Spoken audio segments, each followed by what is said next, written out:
Gracias por conectarse. Falta la cámara de Pedro y el micrófono de Pedro, y ahí estamos los 5. Bueno, mientras lo esperamos a Pedro. Ahí está Pedro. Pedro, típico textil ya con los números detrás, viendo cuánto va a producir en el día. Pero bueno, primero voy a hacer la siguiente introducción. Primero agradezco muchísimo a Esteban, a Matías, la invitación de INVEC para que pueda moderar este panel. Me encanta estar en contacto con las pymes, así que lo voy a disfrutar. Toda la gente que está del otro lado puede tomar mate, café, hasta cerveza. Disfruten de este panel que tenemos en el día de hoy, que me parece muy, pero muy interesante para sacarle jugo desde el punto de vista económico. ¿Cuál es el hashtag al cual se pueden sumar? EFIWeek. El hashtag EFIWeek se pueden sumar. Mis redes es @dipase4 en Twitter, @damiandipase en Instagram. Súmense en las redes y vamos a subir una encuesta que la vamos a ver en vivo y online, los resultados sobre el sector pyme. O sea, lo que vamos a hacer es una encuesta que ahí la están viendo en pantalla. La pregunta es, ¿cuáles considera que son los principales obstáculos que tiene una pyme para llevar adelante su negocio? La respuesta la tienen ustedes, pero a lo largo de esta charla, ¿saben a quién se la vamos a preguntar? A la gente que tenemos acá en el panel. ¿Qué les parece la opinión de ustedes respecto de su sector? Así que va a ser más que dinámico este panel. Ponemos primera, voy a segunda, arranco en tercera, y si les parece, me gustaría arrancar un poco con algunos de los sectores. Voy a ir arrancando, voy a hacer un paseo por cada uno de ustedes, y me interesa hoy arrancar con el caso de Pedro. Digo, ¿por qué? Porque ayer tuvimos datos, Pedro, de la capacidad instalada en la industria. Si bien se incrementó la capacidad instalada en la industria, en el sector textil sigue estando complicado. Nosotros en los medios de comunicación informamos la evolución de los precios en el sector textil, y me interesaría saber qué les pasó a este sector en pandemia tan importante para nuestra economía por la generación de empleo, ¿no? Bueno, la respuesta, Damián, tiene que ver, depende en qué parte del mercado estés. Puntualmente nosotros, yo trabajo en la marca Bowen.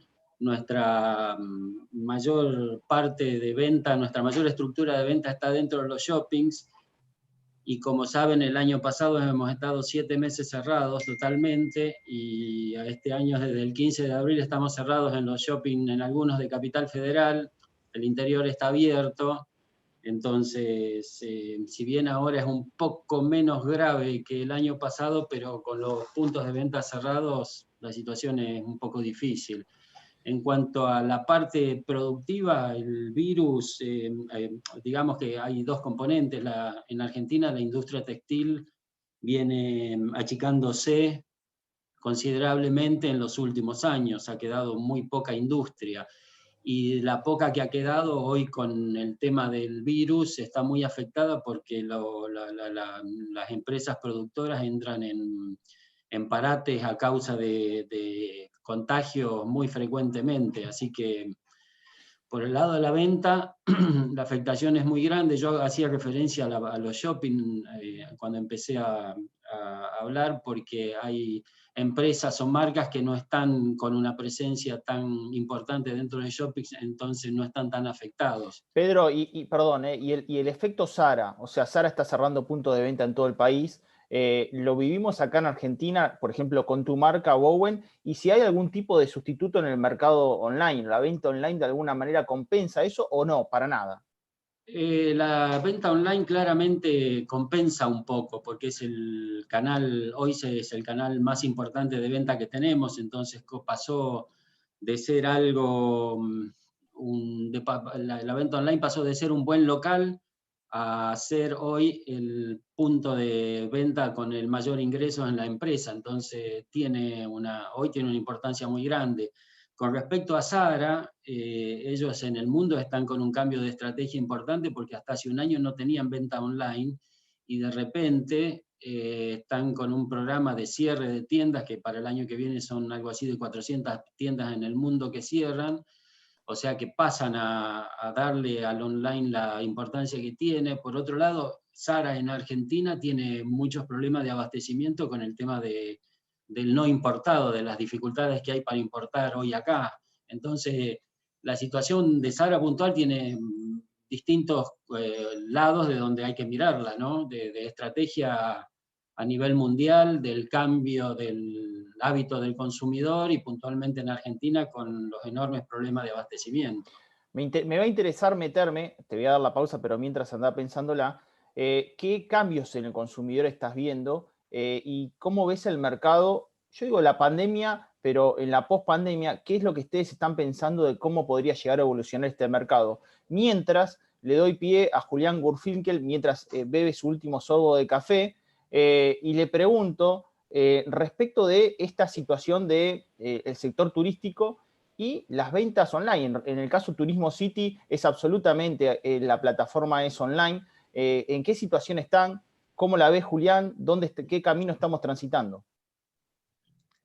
Bueno, un poco quizás, como dijo Pedro, es menos peor que el año pasado, pero sigue siendo terrible.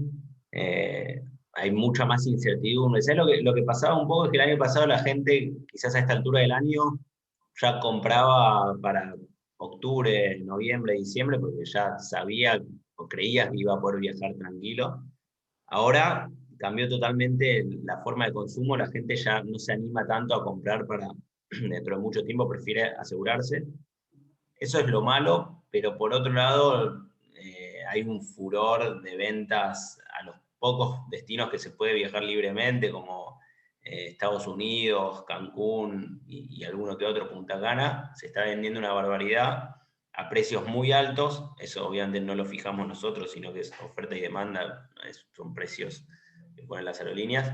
Y eso hace que todo el sector emisivo de agencias de viaje, o en nuestro caso Turismo City, podamos sobrevivir con esa venta que está hoy. Obviamente está muy lejos de ser lo ideal y de ser Julián, lo que... ahí tenemos otro efecto, ya no es el efecto Zara, sino es el efecto Miami. ¿Realmente vieron esos resultados en sus ventas? ¿La cantidad de argentinos que están viajando a Miami para vacunarse? ¿O no Y están así? básicamente hoy Miami está salvando la operación de cualquier emisivo. O sea, en un contexto normal, ningún destino se lleva más del 2% de las ventas. Imagínate que existen miles de destinos. Miami era el 2,5. En este momento está entre el 20 y 25% de las ventas son a Miami. Otro 25% es al resto de las ciudades de Estados Unidos. Y bueno, eso ayuda, la verdad. Y me comentabas que a pesar de estar en este estadio complejo, ustedes están pensando en crecimiento, o sea, tienen voluntad de crecer en el actual contexto porque adquirieron una compañía, una plataforma. Sí, bueno, en la mitad de toda la pandemia, de todo el caos del año pasado, sonó mucho la frase de que toda crisis es oportunidad. Me costaba creerlo, ni bien empezó todo, pero bueno, surgió una tremenda oportunidad de adquirir una empresa de Estados Unidos que tenía un tamaño parecido, muy parecido al nuestro, una operación parecida, en países como Estados Unidos, Canadá, Reino Unido, Australia, Sudáfrica y algunos más.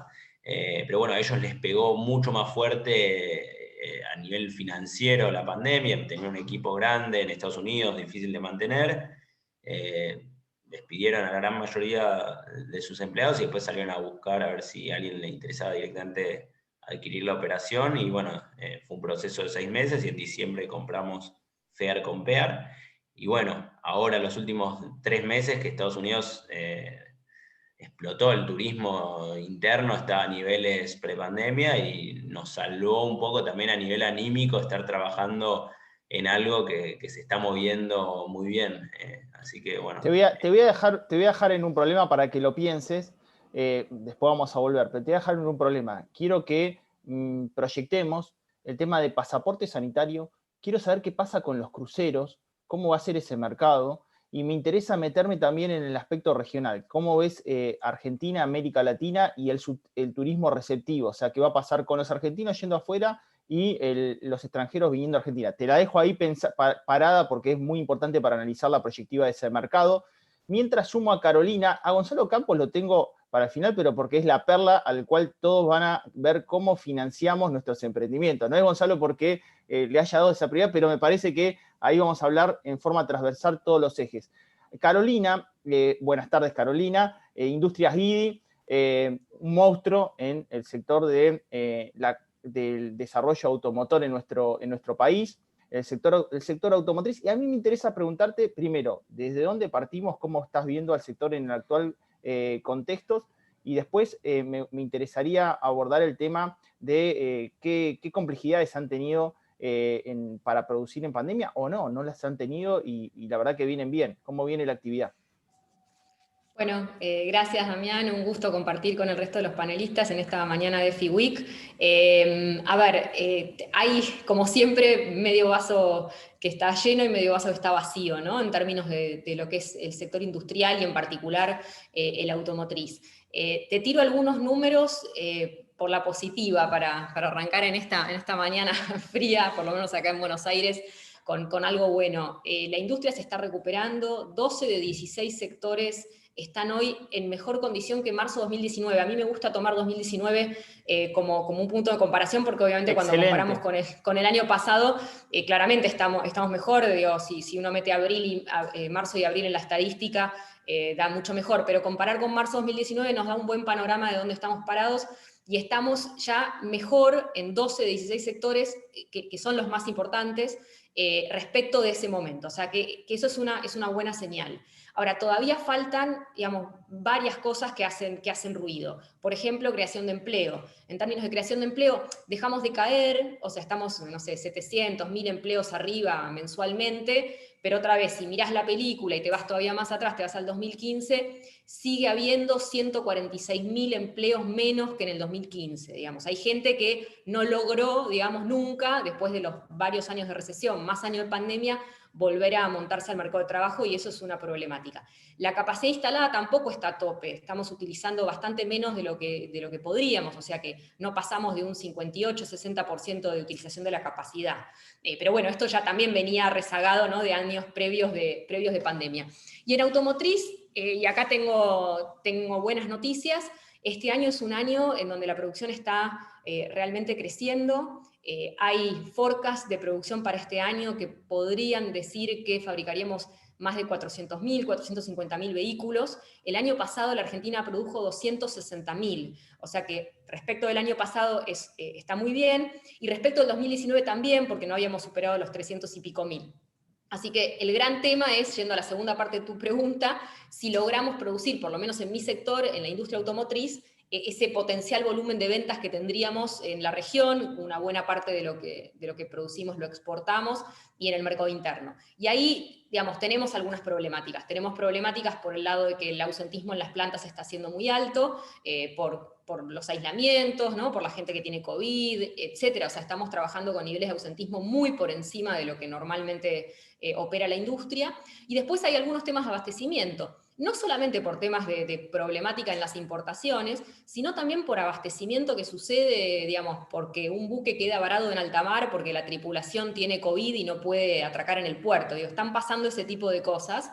Así que es un año de incertidumbre en términos de si vamos a lograr producir todo lo que el volumen de ventas nos permitiría. Lo cual es un buen problema, ¿no? El año pasado teníamos otros problemas mucho peores que este. También me va a interesar, lo voy a dejar en pausa, Carolina, pero me va a interesar cómo ves el mercado regional, cómo ves a Brasil, que es un mercado muy importante para ustedes. Me interesa meterme transversalmente en el tema de cómo es producir en pandemia. Saben que es un tema que no se habla en los medios. Piensan que detrás de la fábrica todo está en términos constantes, igual que en la prepandemia, y no se ve el efecto del coronavirus, qué pasa cuando tenés que aislar a personal, cómo esa línea de producción queda abandonada y en definitiva no te permite terminar una unidad de producto. Es un tema muy, pero muy importante para abordar. Lo sumo a Gonzalo Campos. Ahora sí, te sumamos, Gonzalo. Un placer estar acá del Banco Superville. Y ahí me interesan dos cosas, Gonzalo. Primero, introducción. Ver cómo viene el mercado de crédito para el sector PYME. Este es un panel sobre PYME. ¿Cómo viene el banco abordando en pandemia ese sector? ¿Qué es lo que estás viendo vos para este mercado? Bueno, muchas gracias, Damián. Buen día a todos. Un placer estar acá. A ver, este proceso creo que lo que hizo es acelerar un proceso de digitalización que veníamos teniendo todos los bancos y el sistema financiero en general, en donde de golpe nos encontramos que por varios meses el año pasado no se podían abrir las sucursales y que obviamente no había procesos que eran completamente digital. Y además con un mercado que mundialmente es muy regulado, porque obviamente tenés muchas normativas, muchas regulaciones del Banco Central y de todos los bancos centrales, más regulaciones del exterior, que hace que, no sé, conceptos como la firma digital no sea algo que estaba totalmente en mente de los usuarios y aprobado por todas las instancias, con lo cual hacía que no pudieses, no sea tan sencillo el proceso de abordaje, ni de instrumentar un crédito, ni de renovar un plazo fijo. Parece que nos olvidamos, pero no en todos los bancos existía un certificado, un plazo fijo digital, ¿no? Entonces, el año pasado nos encontramos que se vencían y nadie podía ir con las sucursales cerradas, con lo cual hizo un proceso de inversión muy grande en el banco, en donde hoy estamos en el mundo de las pymes, ya con un abordaje 100% digital para lo que es las personas físicas con actividades comerciales, y para el próximo mes, para el próximo trimestre vamos a tener ya para lo que es las personas jurídicas, en donde a partir de ingresar a la página del banco, tienen automáticamente una oferta de calificación, cargando muy pocos datos, o sea, el quit y la facturación, y ya le otorgamos una línea y ya pueden hacer la apertura de la cuenta directamente, ¿no? Sin tener necesidad de firmar papeles físicos y demás. En el mundo de lo que es la transaccionalidad también, hoy el e-check es el boom, es como es el Miami de los bancos. Sí. O sea, realmente eso generó una transaccionalidad muy grande, tanto para depósitos, pagos, para lo que es descuentos, y creo que ahí ayudaron mucho las puntas de la cadena de pago, que lo adoptaron rápidamente, y eso automáticamente tiene un derrame muy grande. Y después, lo que suele pasar, ¿no?, en nuestro país, en donde uno se tiene que estar permanentemente reinventando y siendo muy creativo, cuando vos tenés tasas máximas y mínimas reguladas, ¿no? Entonces, deja el precio de ser un commodity. O sea, hoy no nos olvidemos que tasas de capital de trabajo, tasas de préstamos para inversiones productivas y demás, tienen topes dispuestos por el Banco Central, lo mismo que para lo que es plazos fijos. Eso hace que uno no exista la competencia tan directa con el precio, más allá de que obviamente son tasas máximas y uno puede ir por abajo de eso, no es tan elástico como puede ser en otro momento, en donde la tasa es un componente importante en la oferta. Entonces, es muy importante ahí todas las ventajas que uno le pueda dar a la pyme para poder operar sin la necesidad de contar con movimientos físicos, ¿no? y con gente yendo a las sucursales. Ahora, Gonzalo, dentro de las casi 1000 personas que tenemos en este panel, ahora en este momento, soy emprendedor, estoy en el medio de la pandemia. Generalmente el primer rebusque para montar mi emprendimiento es pedirle plata a un familiar, tocar mis ahorros que tenía debajo del colchón. Hoy el banco, si yo tengo un emprendimiento, una startup que quiero financiarme con el banco Superville, ¿lo puedo hacer hoy? Sí, hoy algo muy creativo, o por lo menos que tiene un punto de apoyo grande a los emprendedores, es, nosotros, una de las lecturas es, estamos en un país que hace mucho tiempo que no genera, que las empresas que se generan son iguales a las que se cierran en un año. Con lo cual no aumenta el parque de pymes, pero sí hay muchos emprendedores nuevos, ¿no?, que inician su negocio y que obviamente lo que se encuentran es que cuando van a un banco le piden el primer balance cerrado. Entonces ahí ya tienen el primer stop. Y después cuando ya tienen el primer balance cerrado, por ahí ya iniciaron su cadena y ya no necesitan tanto el apoyo inicial. Para eso nosotros desde principios de mayo lanzamos lo que es la línea Express.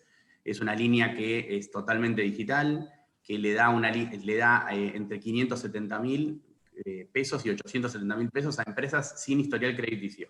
Es decir, basándose en la historia de los socios, en su calidad crediticia como socio, que si no la tiene también le estaríamos dando una línea. Y lo que tiene de interesante es que está pensado para la startup, o la persona física con actividad comercial que se pone un negocio, que se pone un estudio, que se pone un emprendimiento, ¿no?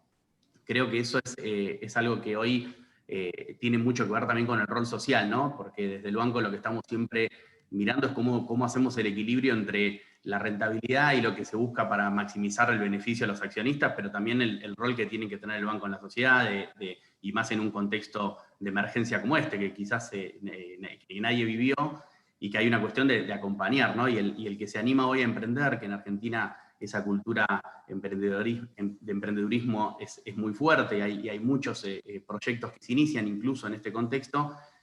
Hoy no hay prácticamente bancos que acompañen, ¿no? Tenés que tener 1 o 2 balances y después a partir de ahí sí tenés por ahí el acompañamiento. Entonces esto es algo que como decía al principio, es primero 100% digital, que es importante, y a partir de vos iniciás tu proyecto y no tenés ningún historial crediticio ni a nivel socio ni a nivel empresa, y podés contar con una línea a partir de 570.000 pesos. Bien. Bueno, yo ahí quiero darle unos datos a todo el panel y a la gente que nos está viendo. Ahora vamos a montar la encuesta. Hay un estudio del Banco Mundial que dice que Argentina sería uno de los países que terminaría con menor densidad de pymes por cada 1.000 habitantes en la región. Para que tomemos como parámetro, países desarrollados como Australia tienen 88 pymes por cada 1.000 habitantes, Corea del Sur 67 pymes por cada 1.000 habitantes, en el caso de Chile son 41 pymes por cada 1.000 habitantes, después tenés Colombia, México, Uruguay, que están entre las 30 y 40 pymes, Brasil tiene 24 pymes, Argentina terminaría este año entre 14 y 20 pymes por cada 1.000 habitantes. Tendría la menor densidad de pymes por cada 1.000 habitantes. Estaba bien lo que decía Gonzalo respecto de que en definitiva el empresario argentino tiene una resiliencia muy grande y busca nuevamente salir al mercado a ofrecer sus bienes y servicios. Me interesa ahora sí ver la encuesta, lo que nos está diciendo para después compartirla con ustedes y saber la opinión de ustedes respecto de lo que está diciendo la gente en nuestro panel PYME en este EFI Week, que es nuestro hashtag. Bueno, dice, ¿cuáles son, considera los principales obstáculos para una pyme para llevar adelante su negocio en Argentina? Y fíjense que lo que está saliendo como primera instancia es impuestos, presión tributaria y burocracia. Está en el top 1 de las menciones. El segundo, inestabilidad económica y crisis recurrente. Ahí hay un gran gráfico de Esteban Domecq que la rompe, que muestra el sub y baja de la economía argentina en 1980 a la fecha, que yo siempre lo cito. Y después tenemos leyes laborales, juicios y flexibilidad.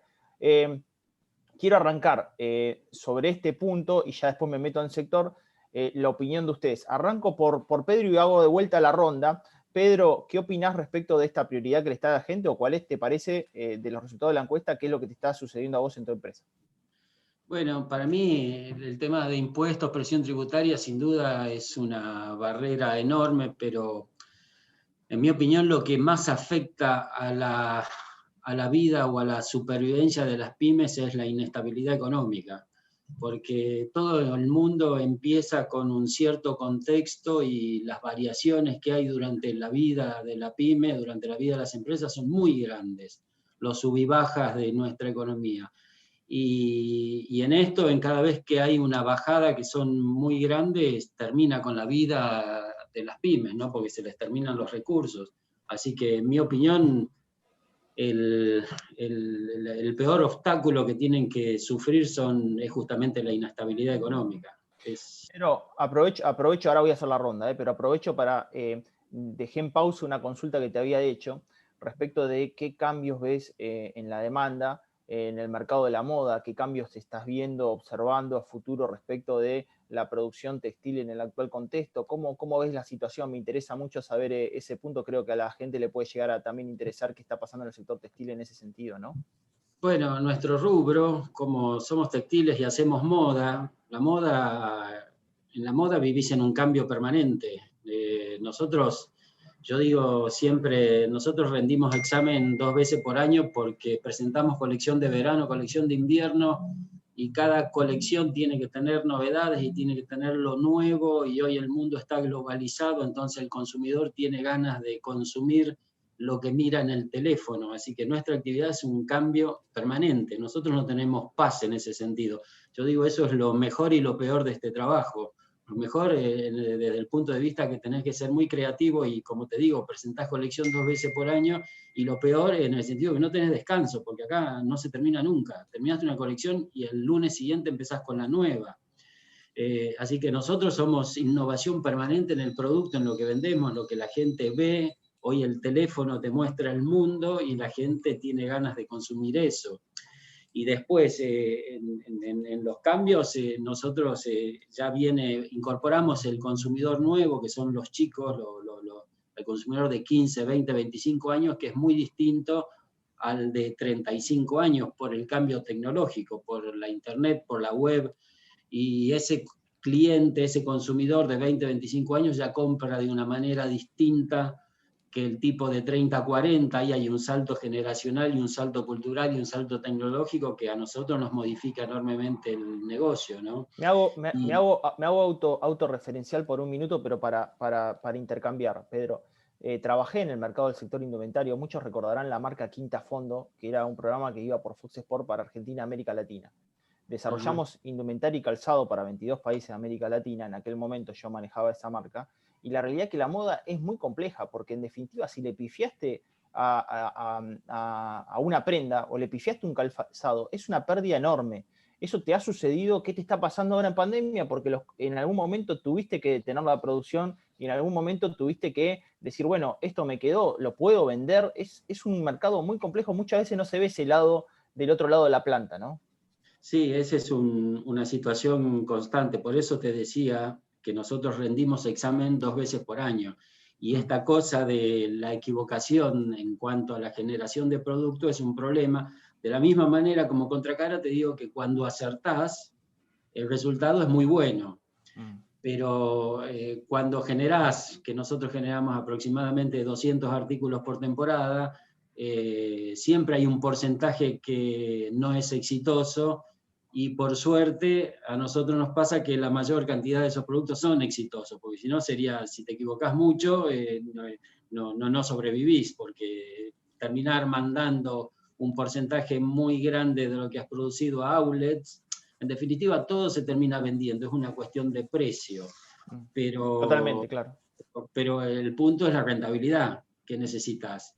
Pero el error es inevitable, es inevitable. El punto es qué porcentaje de todo lo que has producido tiene una buena aceptación por el público y qué porcentaje no. Te tenés que equivocar poco. Es una de las cosas que tiene este negocio, ¿no? Por eso hablaba de rendir examen 2 veces por año, porque está directamente relacionado con eso.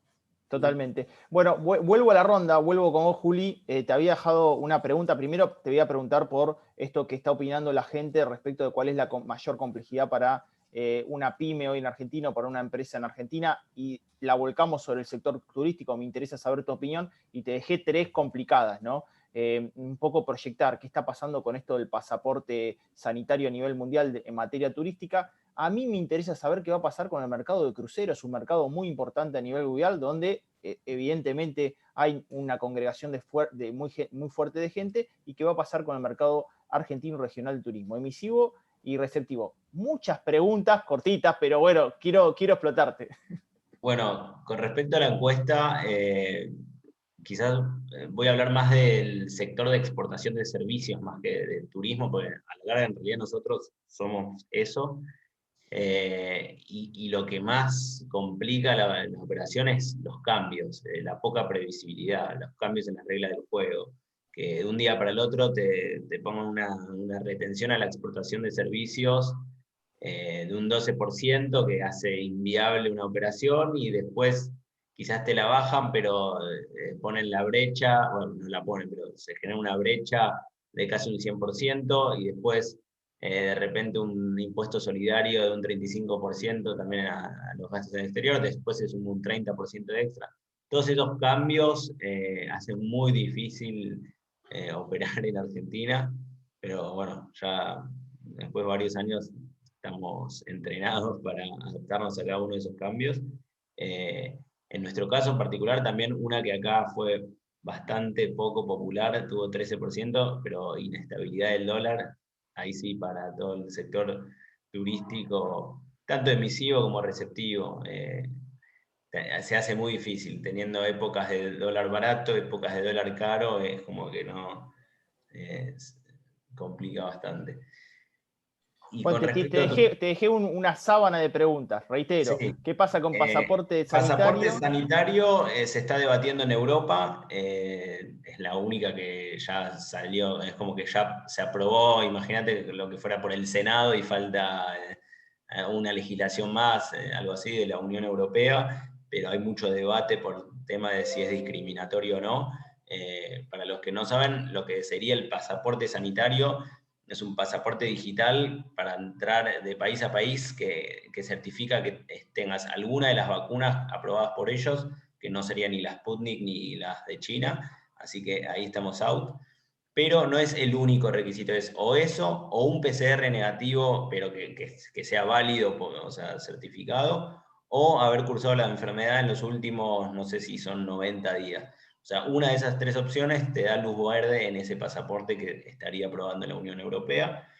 No me parece mal, si son esas 3 no me parece mal, si es solo de vacunas, sí ya es un poco más complejo, porque bueno... Pero además te implica 10 días de cuarentena, lo cual es un costo también para aquel que vaya afuera a estar 10 días cerrado, ¿o no? Hoy en día están tendiendo a sacar las cuarentenas. Los países que más se fueron abriendo, algunos te piden vacuna o algunos...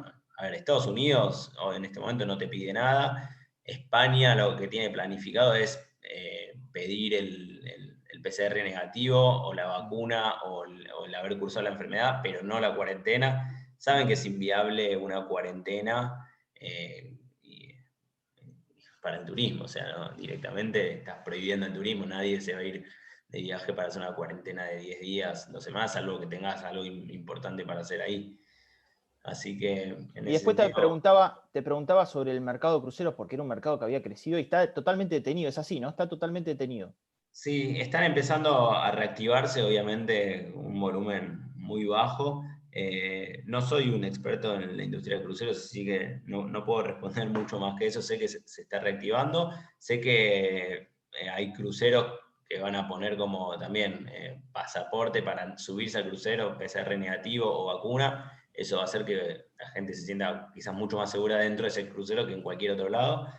Pero sí te puedo hablar de industrias que sí les fue muy bien dentro de la pandemia, dentro del sector turístico, que es todo lo que es motorhomes, es algo que explotó, pero a otro nivel, todo lo que es camping, aventura, todo lo que es así, aire libre, creció un montón. La industria de las motorhomes, de alquiler de motorhome en Estados Unidos, es furor hoy, porque obviamente la gente quizás prefiere eso antes que compartir un hotel. Otra que viene creciendo una barbaridad en los últimos meses es alquileres de autos, así como las vimos casi morir al principio de la pandemia, tuvieron que salir a vender sus flotas, las grandes rentadoras de autos, hoy la están rompiendo porque también mucha gente elige alquilar un auto y hacerse una escapada, gente que no tiene auto. Y bueno, y alquileres temporarios también, que es algo que viene creciendo hace mucho tiempo, pero con todo esto también le comió un poco más a todo lo que es hoteles, porque obviamente la gente se siente más segura, no comparte lobbies, no comparte desayuno y un montón de cosas más que hace que muchos se hayan volcado por primera vez a alquiler temporario. Y la última, con respecto al emisivo y receptivo de Argentina, el receptivo está cerrado desde que empezó la pandemia, hubo una ventanita que se abrió en diciembre por muy pocas semanas. Eso, lógicamente, hace que cada día que pasa después va a ser más difícil recuperar. Las aerolíneas cortan las frecuencias, se van para no volver, muchas, ojalá algunas vuelvan, pero ya perdimos un montón de conexiones, que todo eso es lo que trae el turismo receptivo, y una vez que las perdés, son años en recuperar esos mercados. Tenemos desde Emirates, Norwegian, Air New Zealand, bueno, y varias más que ya no vuelan. Así que lo veo difícil, si bien tenemos un dólar competitivo, que es hasta ahí, porque si en realidad un turista viene, quiere pagar con tarjeta, y con tarjeta no es tan competitivo como el dólar blue, que muchos turistas no se animan o no quieren traer efectivo, así que ahí el dólar no es que es tan competitivo. Y con respecto al emisivo, en este momento lo que pasa es que hay más demanda que la cantidad de oferta que hay. O sea, hay mucha gente queriendo viajar a Estados Unidos o a Cancún o a los pocos destinos que se puede viajar libremente, y ahí están aprobando muy pocas frecuencias. Eso hace que los precios estén por las nubes y se genere también bastante lío con las cancelaciones, con vuelos sobrevendidos, y hay todo un lío a resolver que no me gustaría ser una aerolínea en este momento luchando contra la aprobación de los vuelos. Bien, bueno, vuelvo a Caro. Caro, te había dejado pendiente una pregunta, ahora la retomamos, pero me interesa saber cuál es tu opinión respecto de cuál es el mayor problema para emprender en Argentina. Desde el sector automotriz estoy tratando de tomar la lista de cada sector que estamos mostrándole al panel. Cada vez crece más el panel. Y preguntarte, bueno, ¿cómo ves eso? Y te había dejado una pregunta pendiente. ¿Cómo ves el mercado regional en el sector automotriz? Mercado brasilero es muy importante y te había dejado esa consulta pendiente y te voy a sumar otra, pero después que me la respondas. Bueno, la verdad que no quiero, estaría repitiendo lo que dijeron Pedro y Julián cuando te respondo, digamos, la pregunta respecto de cuáles son las mayores restricciones. Creo que todos los temas son bastante generalistas, ¿no? Y afectan a todos los sectores por igual en la Argentina. Esto de la inestabilidad macroeconómica, la inestabilidad cambiaria, que no haya un tipo de cambio estable, la cuestión de la presión tributaria. Me parece que todos más o menos vamos a decir las mismas cosas, lo cual, digamos, tiene como su lado de decir que qué pena, ¿no? Porque está tan claro que hay algunas cosas que son realmente los aspectos sobre los cuales la Argentina tiene que concentrarse para realmente tener años y años y años de crecimiento y estabilidad. Y bueno, y vemos que la política pública no siempre va en ese sentido, ¿no? Muy por el contrario, te genera reglas que van cambiando. Bueno, ahora estamos con el tema de la carne, ¿no? O sea, lo último que apareció, no es mi sector, pero digo, aunque no sea tu sector, ves ese tipo de reacciones y decís, a ver, ¿cuándo vamos a innovar un poco en términos de cuáles son las políticas públicas que tenemos que aplicar? Porque, digamos, hemos visto distintas recetas que no terminan de funcionar. Si hay un problema desde el retorno de la democracia a esta parte, es que económicamente no estamos bien, no somos un país estable, sólido, que tiene perspectiva de crecimiento de largo plazo, y los números que vos diste de densidad empresarial, digamos, son claves. Yo muchas veces uso un gráfico que compara las necesidades básicas insatisfechas en el territorio nacional con la densidad empresarial en esos territorios. Y la correlación es directa. Donde no hay empresa, hay más pobreza. Es así de sencillo, porque el único driver real de crecimiento y de sacar a la gente de la pobreza es el sector privado. Entonces, digo, voy a repetir muchas cosas, me sumo a todo lo de Julián y a todo lo de Pedro, y a todos los que contestaron en esas encuestas. Ya sabemos lo que hay que hacer, ahora hay que hacerlo, ¿no? Y hay que generar acuerdos en la política y en toda la dirigencia en esa línea. Y como te digo, estamos en sentido contrario, porque el Congreso está por aprobar un incremento de impuesto a ganancias, digo, a empresas. O sea, mientras hablamos, siguen apareciendo cosas que no van en esa línea. Así que bueno, eso respecto de la primera parte de tu pregunta. Después me preguntaste por el mercado regional.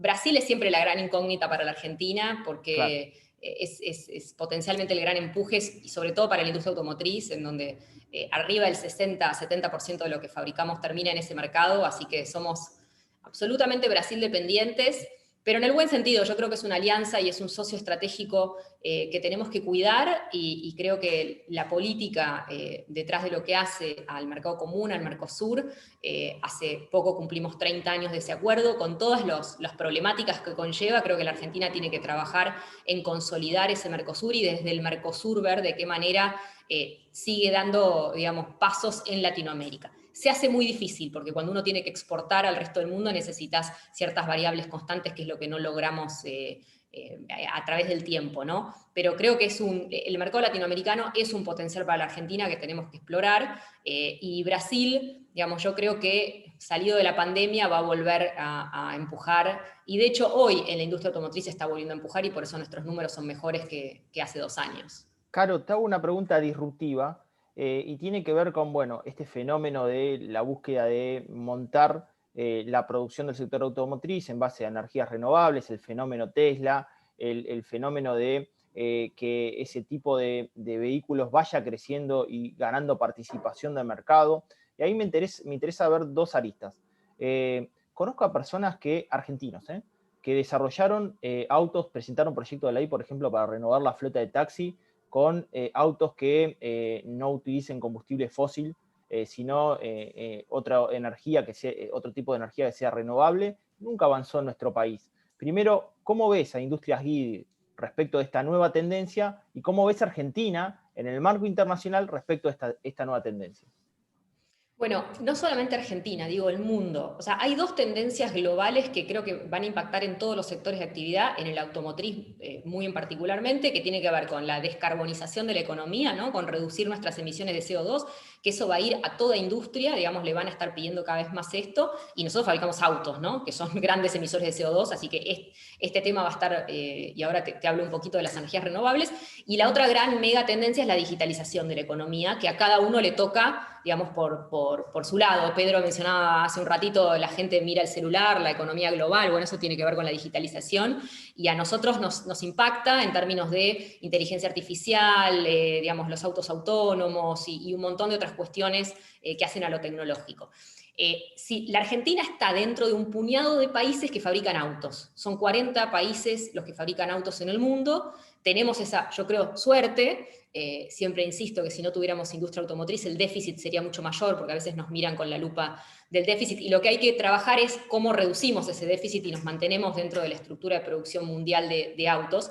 Pero entonces, si estas dos tendencias son globales, van a estar digamos, afectando a la industria, nosotros tenemos que ver desde Argentina, si queremos seguir siendo productores de autos, cómo nos acoplamos a estas dos megatendencias. Entonces, la parte de energías renovables, claramente lo que se habla en el mundo es de que, digamos, va a haber que usar todo tipo, hay que diversificar las opciones en términos de decarbonización. O sea, no va a ser solo el camino eléctrico, no va a ser solo el hidrógeno, no va a ser solo el híbrido, no va a ser solo los combustibles alternativos o más ecológicos. Es la combinación de todo esto adecuado al tipo de vehículo, porque obviamente no es lo mismo un camión que hace carga de larga distancia que un vehículo citadino para distancias cortas. Me parece que lo que vamos a ver en la industria automotriz es esta diversificación y especialización en el tipo de vehículo, cómo se decarboniza mejor, ¿no? Ahora, la Argentina, así como recién criticaba y decía, tenemos muchas políticas inconsistentes, en lo que hace el sector automotriz está hoy trabajando en dos proyectos de ley muy importantes, que uno tiene que ver con el core de lo que hacemos hoy, pero el otro tiene una mirada de futuro y habla un poco de la sustentabilidad del negocio, de cómo atraemos más plataformas en línea con el Green New Deal, ¿no? En línea con el mundo más verde. Y esos son una serie de incentivos fiscales que son importantes para que las automotrices que están en la Argentina sigan invirtiendo, pero sigan invirtiendo con un norte que no nos deje fuera de estas megatendencias, ¿no?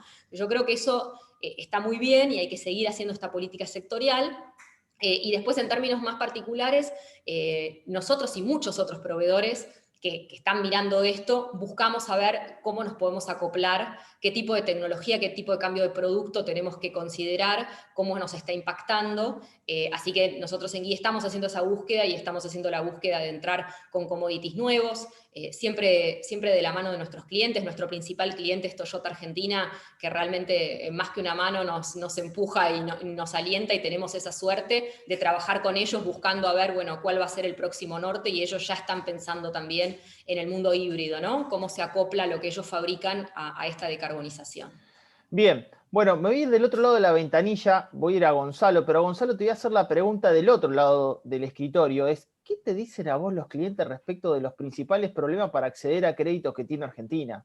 Porque en definitiva el emprendedor tiene muchos problemas sobre los problemas que hablamos del resto PADEP para acceder a los créditos con los problemas que tiene la propia Argentina. ¿Qué pasa del otro lado de la ventanilla? Bueno, ahí, a ver, yo creo que hay dos grandes frentes y ahí la encuesta lo reflejaba bastante, ¿no? Nosotros, primero hay una estructura tributaria inviable como país, que creo que todos lo tenemos claro y que en algún momento dado se tiene que rever. Eso hace que no te puedas basar, como por ahí en otros lados del mundo, a que vos presentes un balance o lo que llames y digas, bueno, esto es lo que vale mi compañía, mucho menos en un emprendedor. Entonces, el gran desafío de los bancos es cómo generalizar el acceso al crédito, ¿no? y hacer simplificado la forma de acceder. O sea, después discutimos si son las mismas condiciones, si hay tasas atractivas y demás, que hay momentos que sí, hay momentos que no. Yo creo que hoy es un momento de que hay buenas condiciones para invertir, porque hay tasas reales negativas en pesos y la proyección de inflación sigue siendo alta. Entonces, eso hoy creo que se invirtió, pero el gran tema que vemos es que hay mucha dificultad en el acceso. ¿Por qué? Porque en algún punto tenemos que salir del análisis caso a caso, ¿no? Y de poder, de alguna manera más sencillo, poder llegar a las distintas ofertas crediticias. Ahí, hoy un poco lo que nosotros hacemos muchos encuentros y muchas jornadas de este estilo con nuestros clientes y demás para para poder escucharlos. Uno de los temas que hablábamos es esto, es en el momento del startup, pero también después hay una cuestión hacia adelante en donde cuando vos en los números no reflejás tu realidad económica, ¿no? Entonces ahí, ¿cuál es el rol que puede jugar el banco para evaluarte no solamente por si gana la plata la compañía o no, o si tiene un patrimonio X o no? Entonces, bueno, y ahí hay un montón de factores de conocimiento de cliente, de cercanía, de la construcción de la relación, y creo que ese es el punto en donde nosotros nos queremos diferenciar, nos queremos destacar, en donde poder llegar a un mayor número de clientes, llegar proactivamente, o sea, disponibilizar. Nosotros hoy estamos trabajando para que todos los clientes, la mayor cantidad de clientes que podamos, le podamos disponibilizar una línea crediticia independientemente que la haya pedido, porque hay una concepción también muy grande en nuestro país de que es difícil, ¿no? Y entonces, por ahí necesito una línea, pero digo, y no me voy a acercar al banco, seguramente no me la van a dar, me van a pedir un montón de papeles, voy a tener que llevar una carpeta gigante de cosas. Entonces, bueno, eso hay mitos y realidades, como en todo. Hubo una historia grande que fue así, nosotros hoy estamos trabajando fuertemente para que eso ya no ocurra, que vos tengas las ofertas, como hoy pasa con las personas, ¿no? Que creo que hoy todos somos clientes de algún banco y tenemos nuestra oferta crediticia, y bueno, llegar a lo mismo para la empresa. Obviamente es complicado porque la base de información en Argentina no es tan pública, todo lo que vos puedas sacar, pero hoy tenés un montón de herramientas y cómo utilizar la tecnología para ese fin, ¿no? Nuestro aspiracional es que todo cliente del banco, pyme y emprendedor, siempre que es el foco más, está muy en el ADN del banco, está en el ADN del fundador y ese espíritu de emprendedurismo, de poder disponibilizarle una línea crediticia sin que lo vengan a pedir. O sea, que lo tengan ahí la empresa y que la tengan con un nivel de disponibilidad inmediata.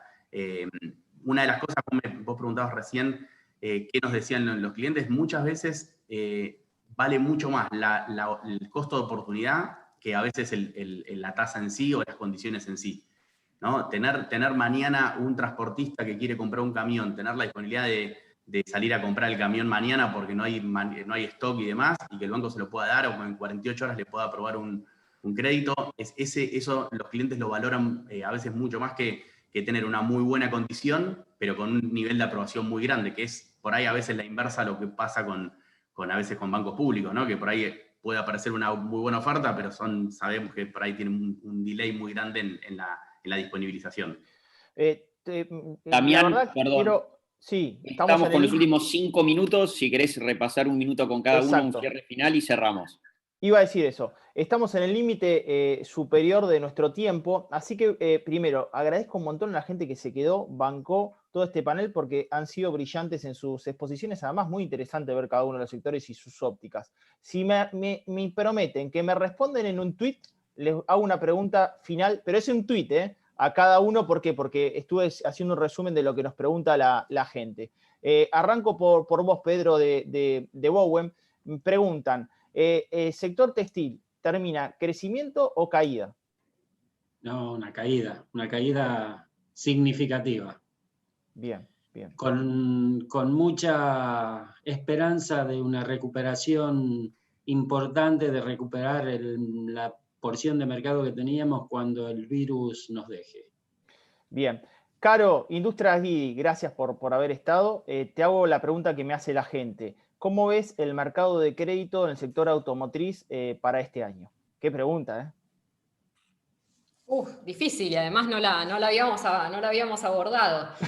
No, a ver, lo veo con las restricciones, digamos, que puede tener la inestabilidad cambiaria y demás, pero como dice Gonzalo, digamos, hay oportunidades, ¿no? Me parece que hay oportunidades y que hay que aprovecharlas, que si encontrás, digamos, un buen financiamiento y le podés ganar un poco a la inflación, yo me endeudaría un poquito, no mucho.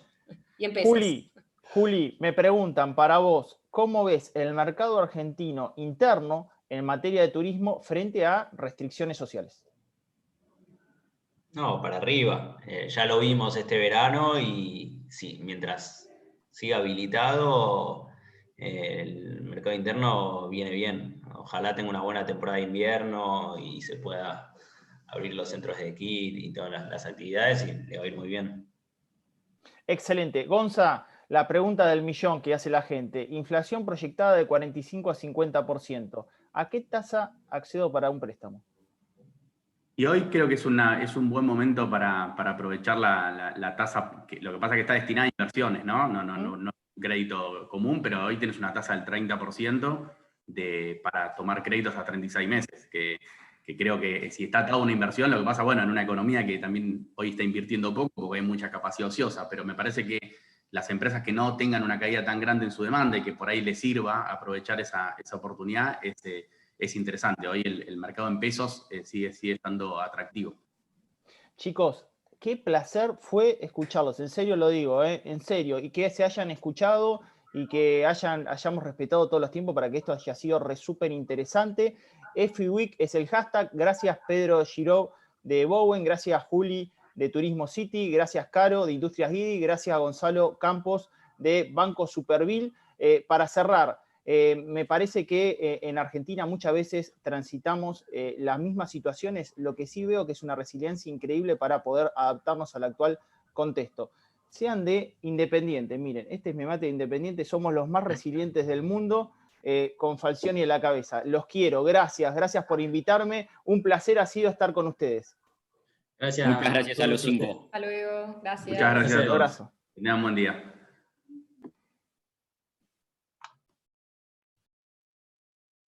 Somos el único mercado especialista en financiamiento para las MIPYMES, las economías regionales y productos no estandarizados. Todos los días, a través de Mercado Argentino de Valores, MAV, se financian miles de MIPYMES con fines productivos. Es decir, dinamizamos el financiamiento para el sector, que representa el 90% de las empresas argentinas y que generan el 70% del empleo. En MAV, nos propusimos como objetivo estratégico